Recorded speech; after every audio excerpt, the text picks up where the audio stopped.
Las tendencias inmaduras ha sido preprogramado de algún modo dentro de nosotros.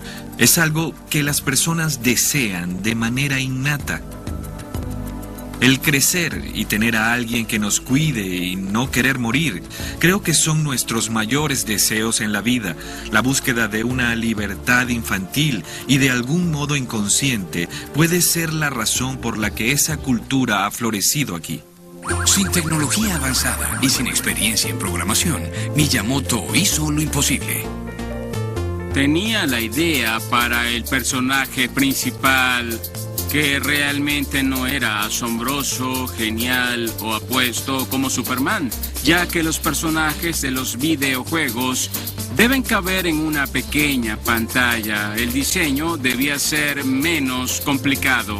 Miyamoto convirtió a un robusto plomero llamado Jumpman en una superestrella.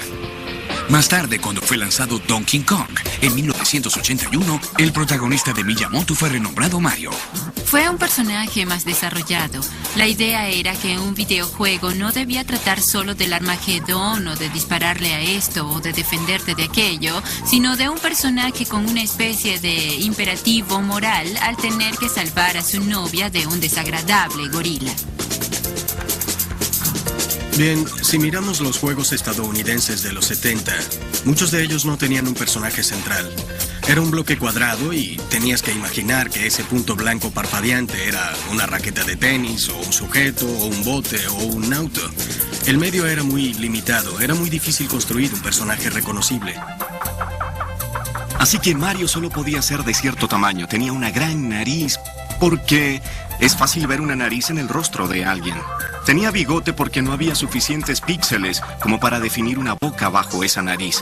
Usaba un sombrero porque era muy difícil hacer peinados en un viejo juego como ese. El traje rojo que vestía Jumpman fue un truco que los ingenieros de Nintendo le enseñaron. Si deseas que un personaje sea reconocido en la pantalla, vístelo de ese color. Así que tuvo que aprender todas esas cosas, pero trajo consigo la imaginación de un artista y la narrativa propia de un artista. Y eso fue algo muy importante para la industria en aquel entonces.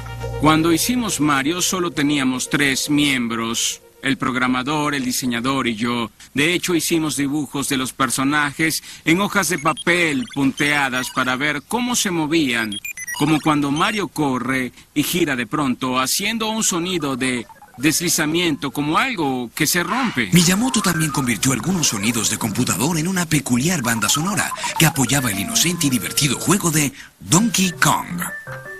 Mario. Nintendo tuvo su primer éxito y Mario pronto llegó a ser más reconocido que Mickey Mouse. Miyamoto convirtió píxeles en movimiento en Mario, el héroe de todos, quien no solo salvó a la princesa, sino que ayudó a salvar el negocio del videojuego casero. It's a whole new playing field for the nation's Nintendoholics. Todos creían que los videojuegos caseros habían muerto, que la moda de las consolas de juegos había terminado. Todas las compañías creían que el futuro estaba en los computadores personales. Atari estaba convencida. Sacaron todos los Atari 2600 y 7800 del mercado. Dedicaron todos los recursos de la compañía a crear computadores personales. Con las consolas de juego como la Atari 2600 fuera del mercado, la tendencia fue diseñar juegos para el emergente negocio de computadores personales. Sin embargo, la industria no moriría. Los juegos solo debían mejorar.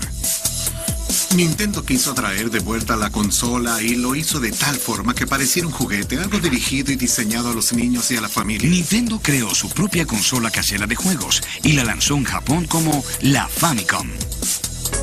El Nintendo Entertainment System fue llamado originalmente Famicom por la familia, y cuando lo trajeron a los Estados Unidos se dieron cuenta de que no podían llamarlo así porque las familias no jugaban juntas. Cambiaron el nombre a Nintendo Entertainment System para lanzarlo en Estados Unidos, pues se dieron cuenta de que la palabra familia tenía connotaciones negativas cuando se asociaba al entretenimiento. Fue una lucha cuesta arriba, pero después de mucho trabajo, los propietarios de jugueterías, aún lastimados por la caída de los videojuegos, se arriesgaron con el Nintendo y pusieron las consolas en los estantes en 1985. What we've done in the last 3.5 years is to single-handedly recreate a dead industry. Nintendo incluyó también el más reciente juego de Miyamoto, Super Mario Bros., en el Nintendo Entertainment System. La combinación demostró ser un éxito. Super Mario Bros. Tomó el personaje desconocido de Donkey Kong, le dio un hermano y un propósito real. Comenzabas en el lado izquierdo de un nivel y siempre sabías que el final estaba a la derecha, así que solo ibas adelante todo el tiempo y veías todo ese mundo revelarse. Tenías el comienzo de un nivel y al final tenías la oportunidad de rescatar a la princesa. Realmente fue Nintendo y el trabajo de Shigeru Miyamoto con Super Mario Bros., que estaba incluido en el Nintendo Entertainment System, lo que revigorizó la industria. De no haber habido un Mario Bros., de no haber tenido la visión de llevar los videojuegos al siguiente nivel donde había una historia, pudieron haber seguido el camino del hula hula. Super Mario Bros. Fue un juego muy vendido en todo el mundo y lo más importante, guió la nueva revolución del videojuego casero.